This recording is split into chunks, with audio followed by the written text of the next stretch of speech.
In the winter of 1941, the KV-1 heavy tank slid off frozen logs, crossing the Don River, and sank. Later, when the barge moving along the river hit the tank gun and was damaged, it was decided to blow the tank up. An eyewitness said that after the explosion, the tank hatch flew high out of the water and fell into the water again several meters away. The explosion damaged the tank severely but couldn't destroy it completely. Nowadays, there are only a few tanks of this model left. The KV series tank is a Soviet heavy tank from the Second World War. In total, from 1939 to 1942, 3,163 KV-1s of various modifications were produced. 3 of them were equipped with a flamethrower instead of a machine gun.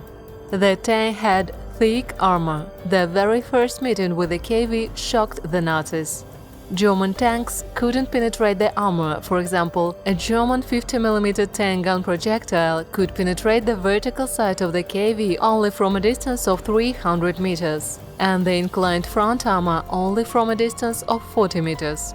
Anti-tank artillery was also ineffective, so armor-piercing projectile 50mm PaK-38 anti-tank gun was able to destroy the KV in favorable conditions at a distance of only less than 500 meters. The fire of 105mm howitzers and 88mm anti-aircraft gun was more effective. In 2013, it was decided to raise this combat vehicle from the water. Specialists scanned the bottom of the river to determine the exact location of the KV-1. Due to the difficult bottom topography and weather conditions, the operation was postponed until spring.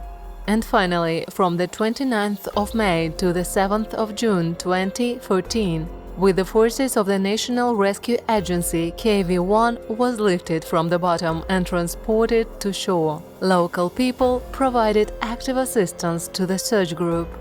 For experienced agency specialists, this was the 55th, the most difficult vehicle recovery. Heat, strong currents, and zero underwater visibility brought the most trouble.